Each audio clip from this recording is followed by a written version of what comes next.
Les thomismes entre modélisation et stratégie. Plusieurs essais ont été consacrés à distinguer les thomismes. Tous sont éclairants, pourtant ils posent trois problèmes. 1. Ces essais ne se superposent qu'en partie. 2. Ils trahissent une évolution. 3. Ils relèvent d'une analyse internaliste, celle des thomismes présentés par eux-mêmes.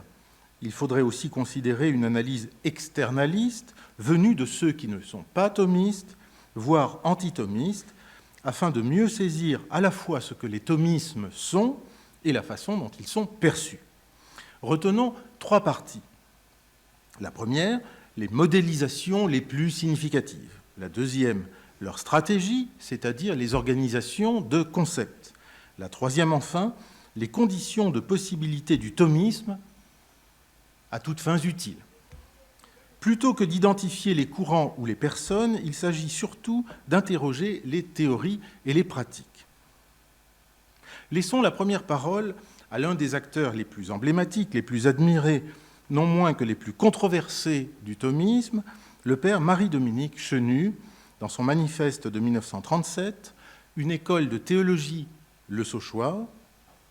Il y parle des dominicains du couvent du Sauchoir, alors le studium de la province de France, ou plutôt de l'idéal qu'il s'en fait. Le frère Henri Donneau a montré combien sa réalité d'alors, au contraire, était multiple, je vais y revenir. Mais enfin, voici ce que Chenu en dit. Nous sommes thomistes par raison, nous dirions même par nature, nés en saint Thomas de par vocation dominicaine. Les dominicains thomistes par raison et par nature, tombés dans la marmite du thomisme quand ils étaient petits, voilà qui suffirait à en enchanter certains et à en irriter d'autres, tant à l'extérieur qu'à l'intérieur de l'ordre des prêcheurs. Première partie, les modélisations. La première est celle de deux philosophes polonais, Jerzy Kalinowski et Stefan Swieczawski, en 1965. Ils distinguent trois tendances. 1. Celle des universités pontificales romaines qui se veut fidèle à la tradition, ils l'appellent traditionnaliste. Fidèle à l'école, à Cachetan, mais loin de saint Thomas. 2. À l'opposé, un néo-thomisme fidèle à l'homme moderne, créatif d'intention, mais qui ne distingue pas toujours l'ancien et le neuf. 3. Entre les deux, attaché au réel autant qu'à l'histoire, un thomisme existentiel représenté par Maritain et Gilson. Ajoutons que leur perspective est surtout philosophique. La deuxième modélisation est celle de Ralph McInerney, dont l'original semble être de 88, voire de 77, je n'ai pas réussi à vérifier. Lui aussi distingue trois sortes de thomisme, toujours philosophiques. 1. Le thomisme transcendantal, dans la lignée du père Joseph Maréchal, donc de Kant, avec pour successeurs en théologie Karl Rahner et Bernard Lonergan, tous jésuites. Ce thomisme-là semble s'être éteint. 2. Le thomisme existentiel, avec Gilson et cette fois Cornelio Fabro, malgré leurs différences, pour leurs recherches sur l'essence et l'existence, perspective métaphysique qu'il qualifie d'indépendante d'une philosophie de la nature. 3. Le thomisme aristotélicien, McInerney s'engage vigoureusement pour celui-ci, ainsi que son œuvre l'atteste, structuré selon un néo-aristotélisme cajetanien, par exemple dans ses ouvrages sur l'analogie, malgré un certain recul dans le troisième d'entre eux. La troisième modélisation est celle du frère Serge Thomas Bonino en 2003. Il consigne trois types de thomisme, d'inspiration, fondamentaliste, vivant. Le thomisme d'inspiration, qui se réclame de l'esprit en négligeant la lettre, est de refaire aujourd'hui ce que saint Thomas est censé avoir fait au XIIIe siècle, exprimer la foi chrétienne dans les catégories culturelles de son époque. Ce thomisme-là relève d'une période où la référence à saint Thomas est obligatoire, ce qui oblige surtout à trouver les moyens de la contourner. Il encourt le risque d'un rapport extrinsèque à saint Thomas. Le thomisme fondamentaliste se reconnaît aisément à son allergie viscérale pour l'approche historique de l'œuvre thomasienne, avec au contraire une théologie et même une philosophie déterminée d'en haut, à l'instar d'un Coran intemporel garanti par la sanction magistérielle. Il y a beaucoup de citations de ce que je vous dis. Le thomisme vivant, enfin, préféré par l'auteur, prend au sérieux la dimension historique, non pas de la vérité, certes, mais de l'exercice de la pensée. Il plaide à ce titre pour vérifier dans un second temps la puissance intégratrice des principes constitutifs du thomisme. Dans un second article du même recueil, Bonino développe une idée qui lui est chère, celle de tradition thomiste, qu'il entend ainsi. Thomas ne saurait se recevoir en dehors d'une tradition de pensée. Il reprend en cela à Maritain l'idée de l'organisme vivant qui se développe. Selon Bonino, l'appel à une tradition doit toutefois comporter deux éléments. 1. La nécessité de soumettre les grands commentateurs thomistes à une étude préalable de critique historique et non pas la permission de se passer d'elle. 2. Le fait que tel commentateur a pu être thomiste en général, mais s'être écarté de Thomas sur quelques points. Voici une citation plus longue. Le thomisme de saint Thomas est un tout complexe, articulé, qui comprend des thèses relativement indépendantes les unes des autres, de sorte que la défaillance d'un commentateur dans un domaine déterminé n'entraîne pas ipso facto la disqualification de l'ensemble de son œuvre. Par conséquent, il peut y avoir des thomistes boiteux ou affligés d'un horrible goitre scotiste qui n'en mérite pas moins le nom de thomisme. Bref, le thomisme est une réalité analogique. La quatrième modélisation est celle rapportée par notre frère Henri à propos, comme annoncé, des courants simultanés du Sauchoir dans la première moitié du XXe siècle, avant, pendant et après Chenu. Ils sont 4. 1. Un thomisme de classique observance, spéculatif, référé au scolastique baroque et rétif à l'histoire. Gardeil, Garrigou-Lagrange, Héris, Thomas et Marie-Dominique Philippe, Guérard des Lauriers. 2. Historico-doctrinal, ouvert aux paramètres historiques, mais dans un cadre thomiste, Chenu, Dondenne, Tonneau, etc.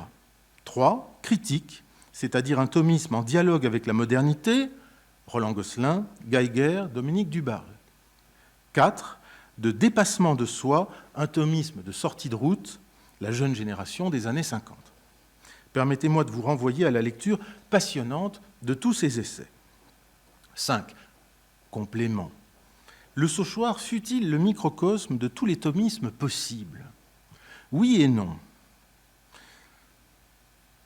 Tout autant, dans la lignée de Léon XIII et d'Eterni Patris, 1879, le thomisme de Louvain fut la matrice de bien des thomismes d'hier ou d'aujourd'hui. Primauté de la philosophie en débat avec la science moderne et surtout, philosophie séparée par rapport à la théologie, ce qui autorise, contre Gilson, à la reconstruire.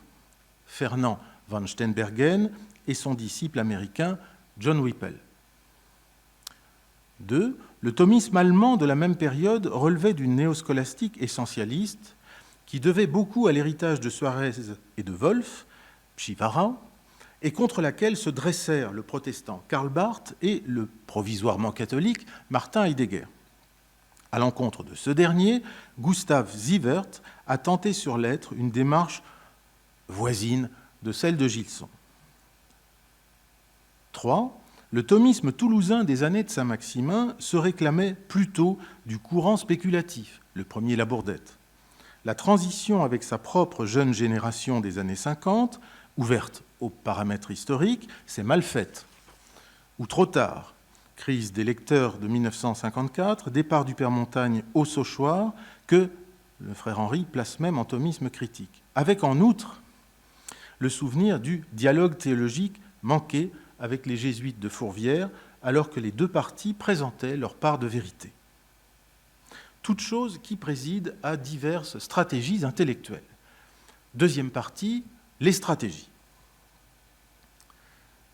Le problème de saint Thomas est qu'il cumule une double autorité, celle de sa pensée et celle de sa fonction. Sa position doublement iconique lui joue des tours. entre préférence intellectuelle, soumission apparente, caractère totalisant ou bien au contraire devenu régional et diverses postures de prise de distance. Le thomisme rétabli sous l'égide d'Aeterni Patris restitue Thomas dans ses prérogatives, tant en philosophie qu'en théologie, avec toutefois une insistance sur la philosophie. Se mêlent autorité papale, magistère intellectuel et discipline ecclésiastique, souvent pour le meilleur et parfois pour le pire. Ce thomisme porte les fruits de plusieurs générations de défricheurs, il suscite des écoles, il forme clercs et laïcs, n'en doutons pas, on lui doit des réalisations prestigieuses, avec dans l'entre-deux-guerres des figures de philosophes laïcs, en plus que de théologiens ecclésiastiques. Hélas, plusieurs crises se sont conjointes, lassitude à l'encontre du style scolastique, contestation de l'orthodoxie catholique autour de la période conciliaire, puis fermeture des grands centres d'études, tout cela précipite le discrédit et la marginalisation du thomisme, y compris chez les dominicains dits thomistes par nature. Tout cela est connu. Plus profondément, deux autres facteurs de crise se sont rejoints pour bouleverser la situation du thomisme. Le premier facteur de crise est la sortie d'une exclusivité thomiste de la théologie. Certes, sous la poussée autonomiste des études bibliques et patristiques, mais surtout au refus de considérer le thomisme comme la matrice d'intégration de toute la théologie. Thomas n'est plus la vérité des pères de l'Église. Ceux-ci doivent être considérés comme des voies parallèles et non plus préparatrices. Thomas n'est plus accepté non plus comme le juge des modernes, tous plus ou moins suspectés de décadence ou de déviance. Le désir de nouveauté se revendique hors de Thomas et pour cela se dresse contre lui ou du moins contre ce qu'il représente. Il s'accompagne de bien des confusions entre son rôle d'arbitre, que l'on récuse, et sa prétendue doctrine, qui lui doit si peu, mais beaucoup à Scott ou à Suarez, l'ignorance s'installe. Le second facteur de crise, qui apporte un soutien puissant au premier, est l'introduction du paramètre historique dans l'étude de saint Thomas. Ce paramètre, toutefois, doit aujourd'hui se distribuer selon deux niveaux de définition, historique et historiciste. S'agit-il d'une différence de degré ou bien d'une différence de nature? Si différence de degré, l'histoire dans la doctrine devient l'intégration homogène d'une partie de la vérité, celle des faits et des textes, par la vérité totale. Si différence de nature, l'histoire dissout tout discours de vérité, elle devient de l'historicisme. Cette question est des plus aiguës, il n'est pas certain qu'elle soit réglée. Envisageons ces deux configurations du rôle de l'histoire, elles désignent et séparent de manière exponentielle deux manières de s'occuper de Thomas d'Aquin. La première configuration est celle d'une histoire qui vient au secours de la doctrine. Elle combat, c'est un fait, la mentalité précédente, marquée par une certaine indifférence, pour ne pas dire une méfiance affichée, vis-à-vis du paramètre historique. Cette méfiance pensait ainsi préserver trois avantages. 1. La non-distinction de Thomas et de sa tradition au nom d'une continuité homogène et progressive, favorisant ainsi les débats d'école, jusqu'à préférer cette doctrine éternelle aux textes thomasiens eux-mêmes. 2. Une marge de manœuvre spéculative, les concepts n'étant limités par aucun conditionnement d'époque ni d'auteur. 3. En conséquence, une capacité créatrice à la mesure de ce flux. Chaque intervenant ajoute sa part à une œuvre commune, mais où Thomas lui-même, pourtant porté très haut, se noie un peu dans une masse conceptuelle qui ne lui doit plus grand-chose. L'anonymat recouvre alors tout le monde. En interne, on écrivait jadis « Les thomistes disent que », universel d'école, flatteur, mais factice. En externe, on lit aujourd'hui, je ne sais plus où, « Les néo-thomistes de Toulouse et de Fribourg pensent que », version condescendante par regroupement dépersonnalisé. L'histoire qui vient au secours de la doctrine, quant à elle, envisage que Thomas d'Aquin ne se comprend jamais mieux que par lui-même, ses sources et son contexte. Toutes choses qui rendent possible, si besoin, l'étude de la tradition thomiste, mais désormais à partir de Thomas et non plus l'inverse. L'avantage de la méthode historique est alors de dénouer bien des problèmes concernant la pensée de Thomas, puisque c'est par elle que l'on commence et que d'ordinaire, elle répond à ses propres questions. Elle réduit à presque rien les débats d'école, puisque l'intelligibilité vient du texte lui-même de Thomas. Un exemple éminent autant que symbolique, qui fit grand bruit en 1946, fut celui de Surnaturel du père Henri de Lubac. C'est après que les ruptures apparaissent. La seconde configuration est celle d'une histoire qui considère Thomas comme un objet d'étude parmi d'autres. Relève de cette situation le thomisme d'inspiration, selon Bonino, ou bien le thomisme du dépassement de soi, selon Donneau, en témoigne Olivier Boulnois. Être fidèle à Thomas, ce n'est pas lorgner sur Thomas, c'est voir avec ses yeux et agir comme il agirait, selon Boulnois toujours, la tâche de l'historien, qui est de défaire toute la sédimentation que l'école thomiste a construite, est en réalité un travail non de réduction historique, mais au contraire un travail de philosophe. Cette situation est donc ambivalente. Historiciste, désormais, elle n'est pas qu'historique. Elle disqualifie a priori toute continuité du thomisme au nom de la discontinuité des concepts et des doctrines. Mais l'historicisme est une position philosophique et pas seulement historienne. Quant à la philosophie, son appartenance au thomisme, pour toute autre raison qu'une étude historique, historiciste donc, est démasquée et disqualifiée comme une entreprise apologétique. C'est ainsi que Catherine Koenig-Pralon oppose la diversité rebelle des métaphysiques médiévales, expression emblématique depuis Paul Vigneault, passée dans l'ordinaire des médiévistes francophones, à la supposée histoire fleuve de Gilson. Fleuve, parce que des concepts invariants traversent les siècles, histoire, parce qu'elle met en avant Thomas d'Aquin comme le sommet issu d'un progrès et suivi d'un déclin. Cette charge à l'endroit de Gilson présente ceci de paradoxal qu'elle commet un contresens, mais sans s'en apercevoir, à l'encontre du livre de Gilson qui est censé mettre en place une telle téléologie en faveur de saint Thomas, avec montée, sommet, puis déclin, à savoir la philosophie au Moyen-Âge, Payot, 1962. Or, ce livre est le seul où Gilson aborde la question, mais pour dire en conclusion que ça n'est justement pas le cas, ce que Koenig-Pralon n'a pas vu. Ce contresens textuel, pourtant venu d'une étude acérée, est un symptôme de la volonté contemporaine des philosophes médiévistes de sortir du thomisme.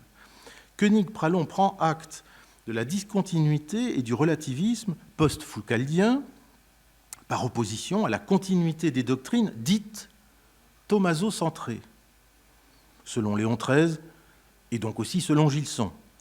Le récit d'Étienne Gilson est téléologique, moniste, déterministe et rationaliste. Koenig-Pralon affirme, avec le médiéviste allemand Kurt Flasch, que les revendications d'actualité de la pensée médiévale constituent une pratique de prêtre et non d'historien. En résumé, cette configuration dépeint la volonté universitaire de sortie du thomisme en tant que constitutivement catholique et apologétique, non plus au profit d'une histoire thomaso-centrée, mais, au pluriel, d'histoire polycentrée. Bref, au bénéfice d'un relativisme revendiqué. Toute actualisation est donc impossible, puisqu'elle postule une manipulation historiographique au service d'une référence de vérité. De ce point de vue, si l'universitaire Gilson, fier ou soulagé d'être laïque, est un prêtre, Maritain et son thomisme d'apostolat est au moins un cardinal. La preuve, il a refusé de le devenir. Tout appel au thomisme est donc devenu l'ennemi de la science.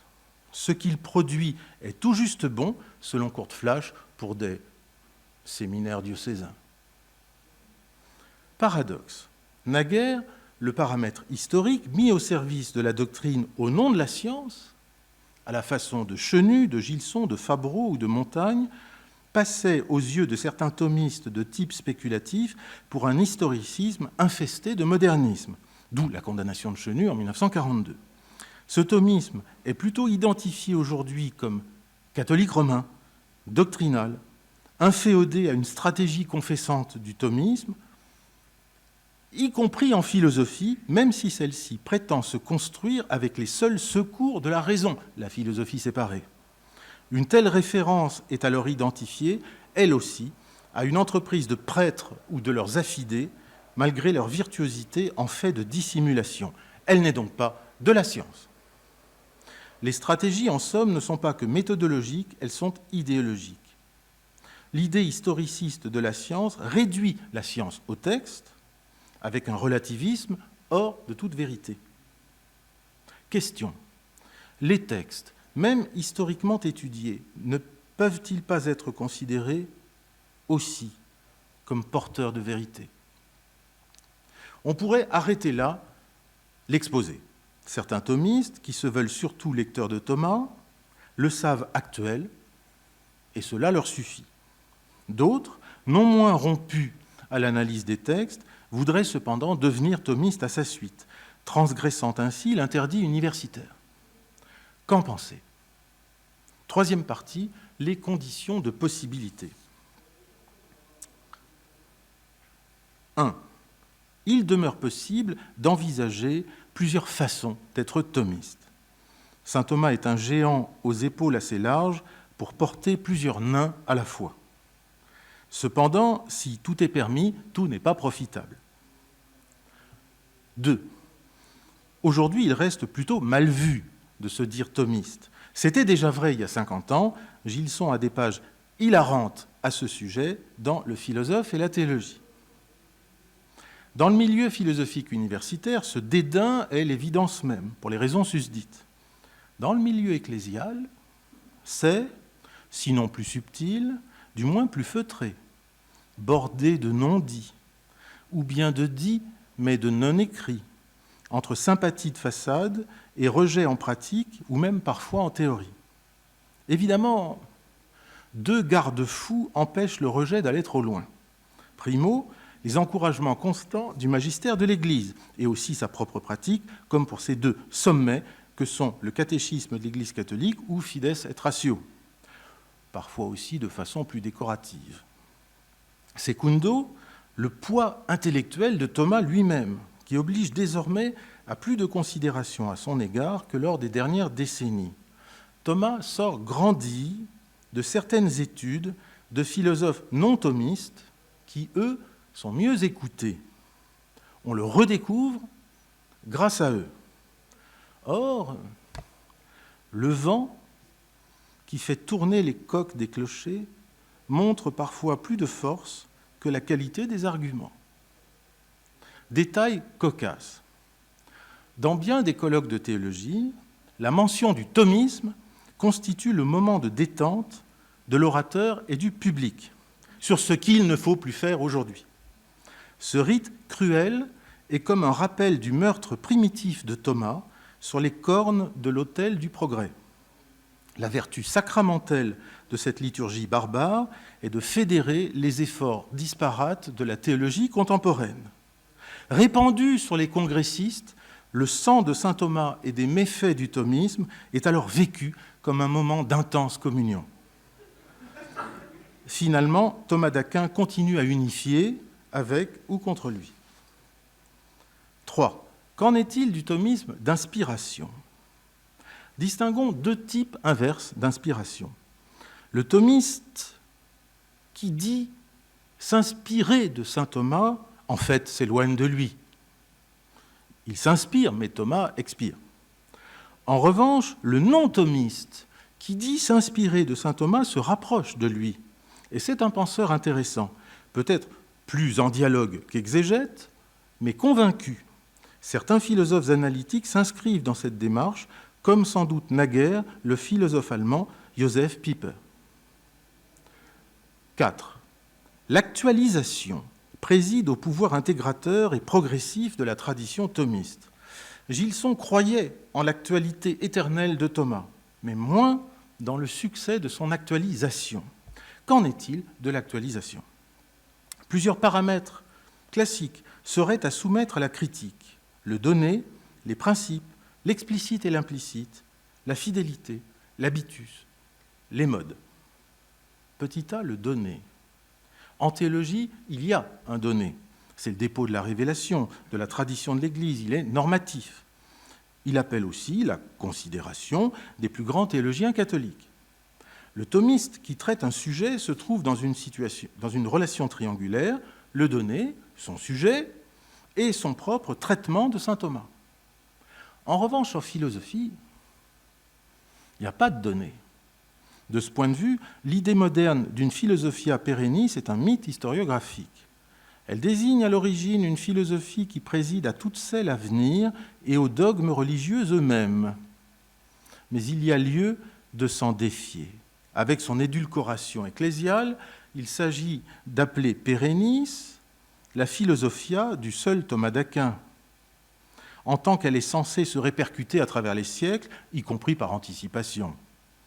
Mais pour qu'elle soit rendue présentable en tant que commune à tous, il faut avoir dissimulé l'identité thomasienne des thèses.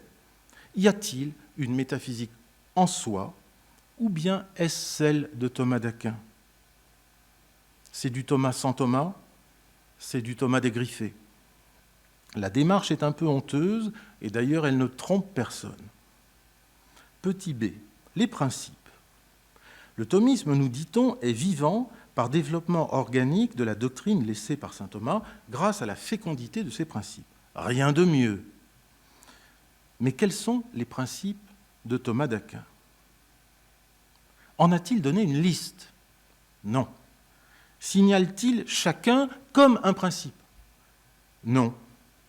Faut-il faire un pas en avant et relever chez Thomas toutes les propositions évidentes qui ressemblent à des principes ? C'est ainsi que le père Léo Elders trouve 500 principes. C'est beaucoup. Et une telle moisson pose des questions. Sont-ils principes tous ces énoncés évidents qui n'ont pas besoin d'être démontrés ? Qui donc en décide ? Et pour quelle utilisation ? À tout le moins, éliminons les principes qui jadis pouvaient être présentés tels, mais qui ne l'étaient pas chez saint Thomas et ne pouvaient pas l'être, pour des raisons de fond. C'est-à-dire, ceux qui relèvent non pas de sa métaphysique, mais bien plutôt de l'ontologie, c'est-à-dire des doctrines pré-idéalistes, rationalistes et essentialistes de Christian Wolff et de Leibniz, principe d'identité, principe de raison suffisante, etc. Une telle bourde historique a eu pour conséquence doctrinale de réduire la métaphysique dite thomiste à un succédané de ces ontologies modernes que par ailleurs et en même temps elle combattait. Je vous remercie.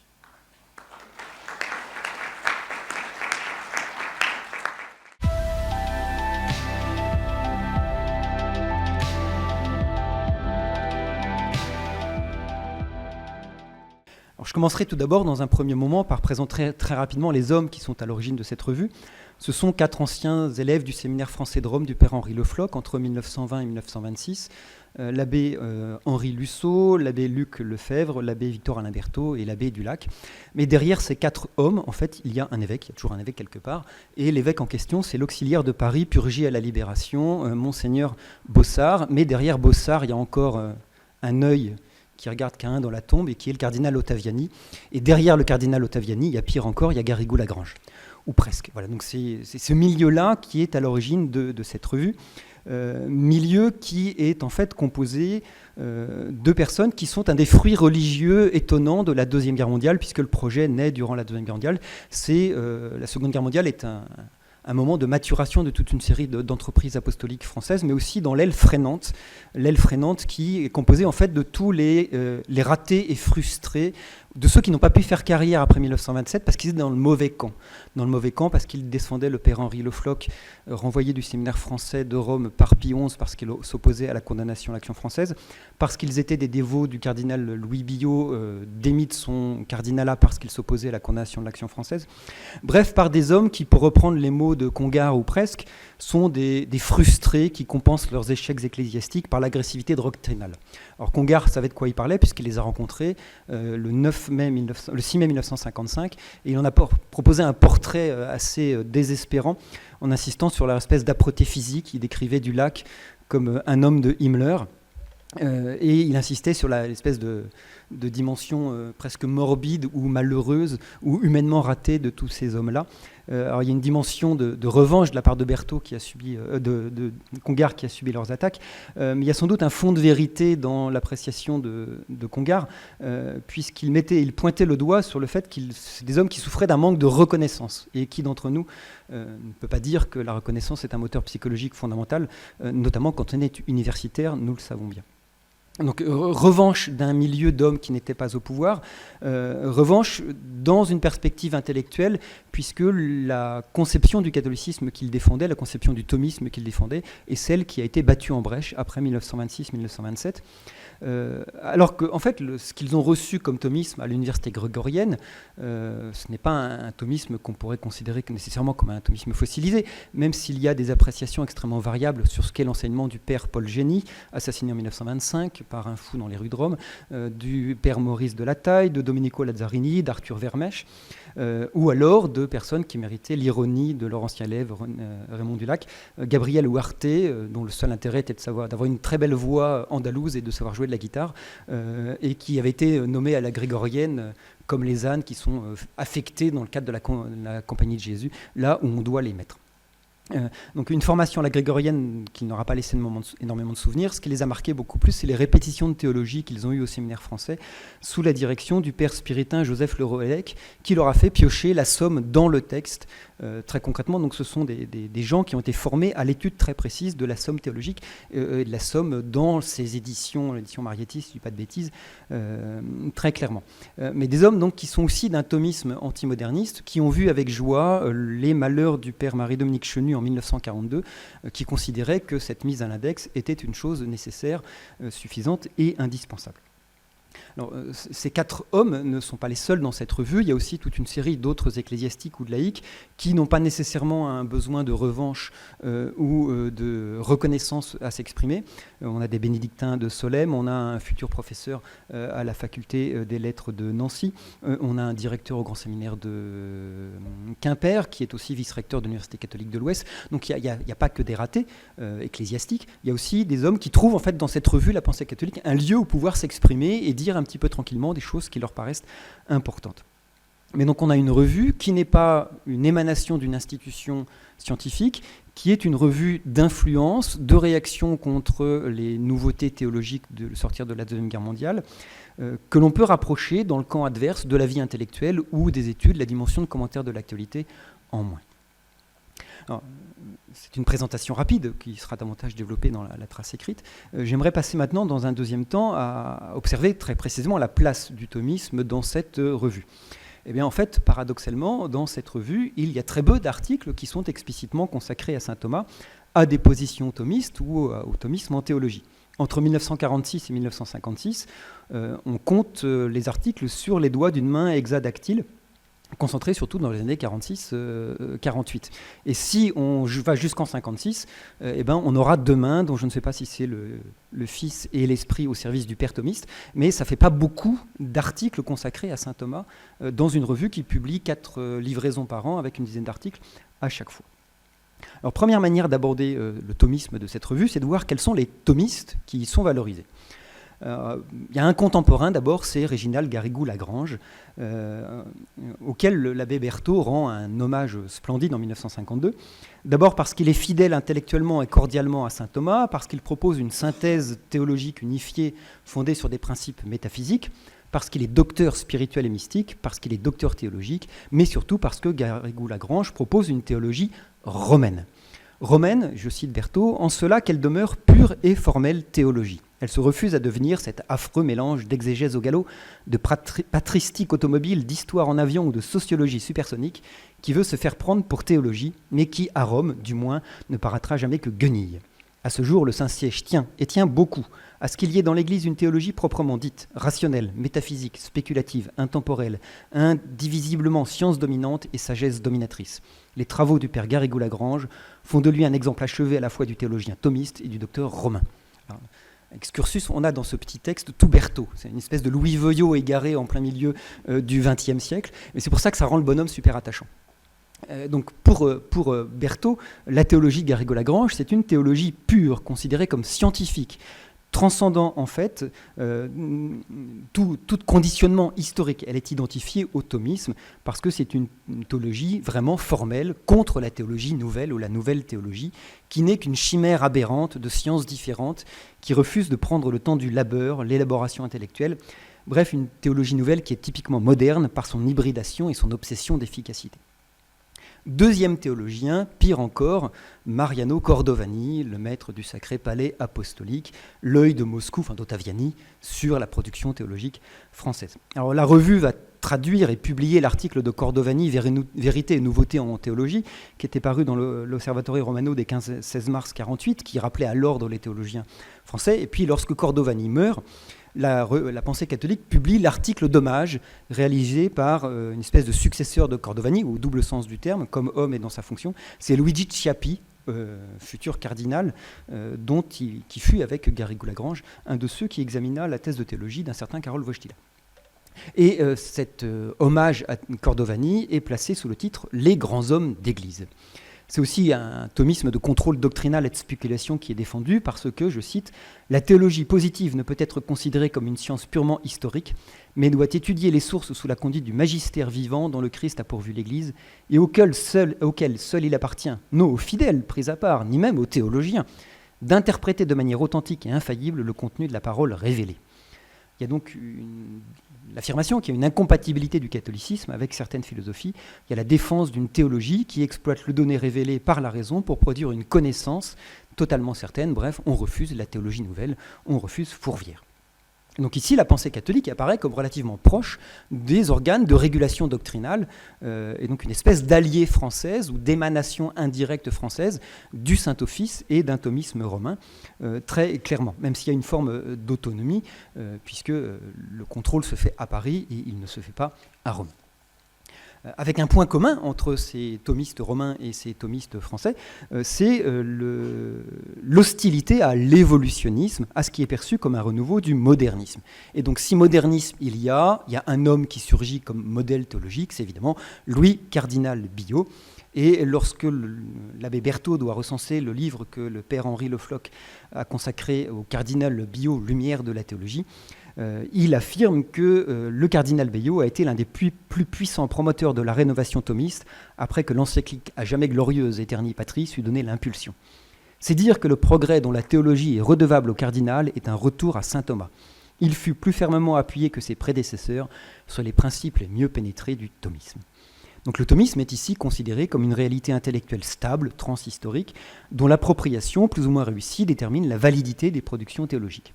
C'est donc l'ignorance d'une dimension proprement herméneutique qui s'exprime chez Berthaud, le thomisme étant posé en position surplombant toute l'activité théologique, laquelle doit viser à se conformer à ses principes. Donc voilà le camp thomiste de la pensée catholique.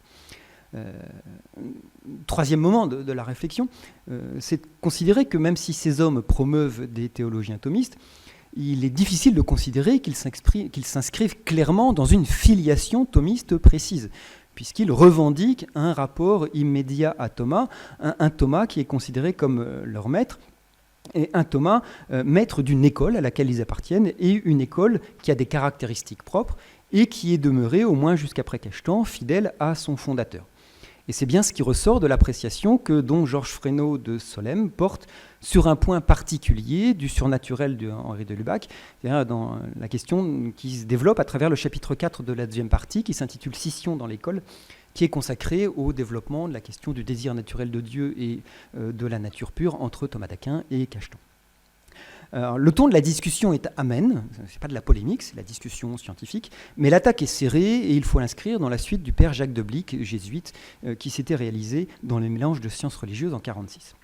Alors Fresneau reproche d'abord à Lubac une argumentation légère du point de vue historique. Lubac mène un parcours historique au pas de charge, ou presque, passant de Thomas à Capréolus, puis, sans médiation, à Cachetan.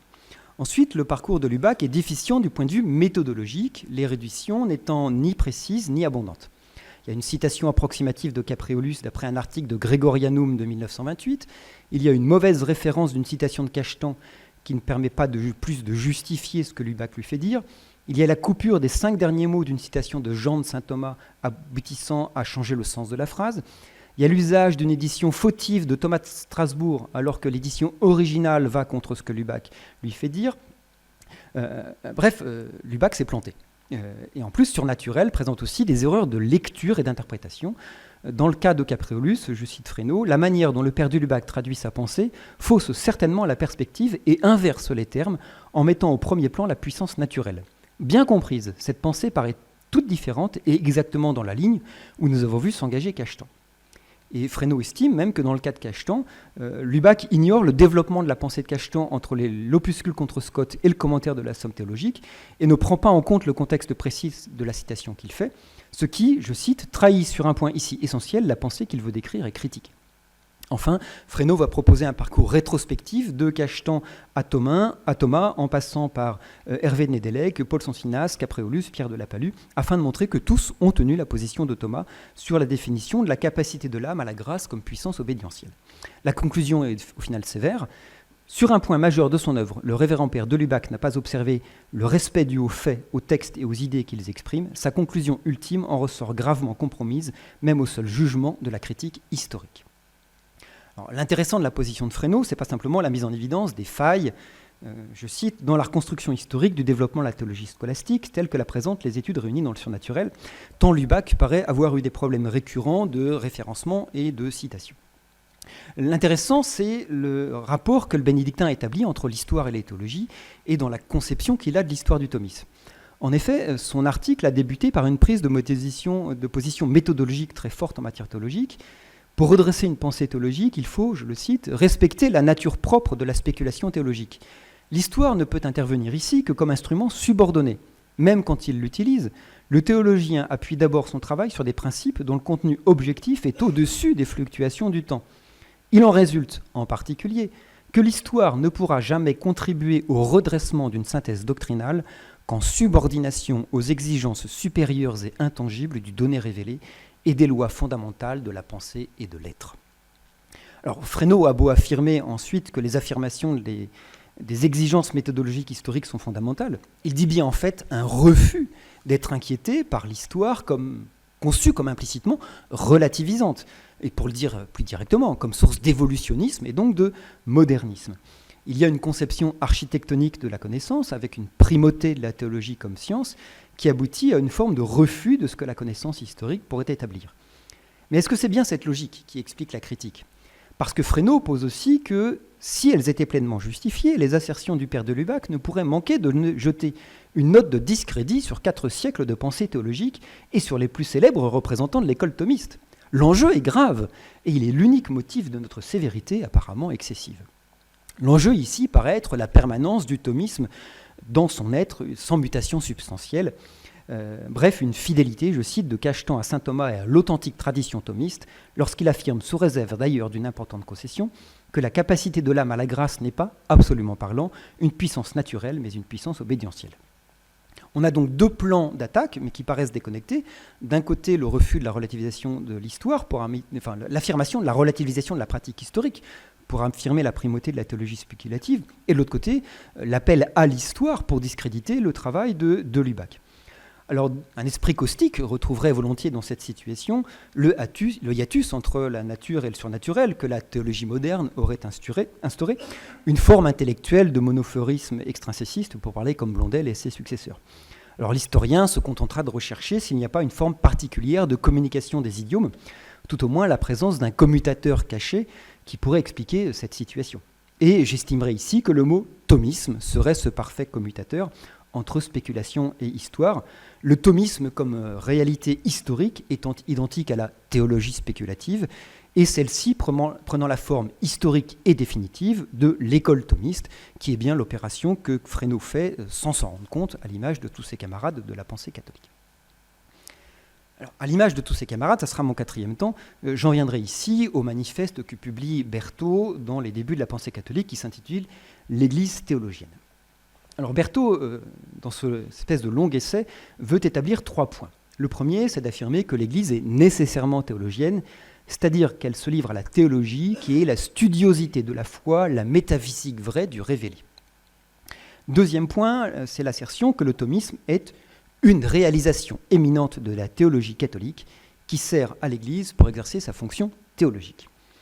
Enfin, troisième point, c'est que l'Église estime que des esprits formés selon saint Thomas ont moins de chances que d'autres de se dévoyer, plus de chances que d'autres de recevoir droitement et de garder fermement l'enseignement révélé. Bref, seul le thomisme permet le vrai progrès théologique en raison de ce qu'il est fondamentalement. Je cite, « Si l'on n'admet pas que le progrès de la théologie dans son essence s'est trouvé achevé avec saint Thomas d'Aquin et grâce à lui, qu'avec lui et grâce à lui la théologie, avec une majuscule, a été définie en sa nature, située dans l'ensemble des sciences, mise en possession de sa méthode et de ses principes, de ses principaux instruments rationnels, d'un très grand nombre de conclusions certaines, si on n'admet pas cela, alors il n'y a en effet aucune raison de penser que la théologie dépassera jamais l'âge de la pierre taillée, car il n'y a aucune apparence que surgisse jamais un génie intellectuel comparable même de loin à saint Thomas. Une manière de limiter ce que Dieu serait capable de faire d'une certaine manière, mais je ne sais pas si Berthaud allait jusque-là. Donc en fait, il y a une espèce d'excellence, de précellence, de magistérialité de la théologie spéculative et du thomisme, qui sont la même chose, puisque le thomisme est une expression insurpassable de la théologie spéculative. Bref, Berthaud laisse peu de place à d'autres réalités théologiques dans le catholicisme que le thomisme. Et par là, en fait, il lutte sur un double front. Le premier front, c'est le pire, c'est le front ouest, c'est Fourvière, c'est les méchants jésuites, Lubac, Danielou, Bouillard, Balthazar, Fessard. Donc en fait, Berthaud prend position dans la querelle de la nouvelle théologie et il se positionne clairement dans le camp anti-fourviériste. Deuxième front, un front annexe mais pas si peu important que ça pour Berthaud, le deuxième front c'est le Sauchoir, puisqu'il y a une attaque contre Congar, le Congar de l'article théologie du dictionnaire de théologie catholique. Alors certes, Berthaud va louer, je le cite, cet article maître, intéressant, solide, charpenté, érudit, exhaustif, et par-dessus tout cela, très thomiste et très juste. Bref, un auquel on ne peut riposter que par des bottes défendues. Mais il critique le jugement de Congar, selon lequel, je cite Congar, les modernistes voulaient, et à bon droit, éviter le blocage entre l'absolu de la foi ou de la révélation et la théologie de saint Thomas, ou en général celle du XIIIe siècle, avec son intellectualisme particulier, son appareil conceptuel et philosophique, etc. Le à bon droit fait sursauter Berthaud. Les modernistes écrivaient après Aeterni Patris.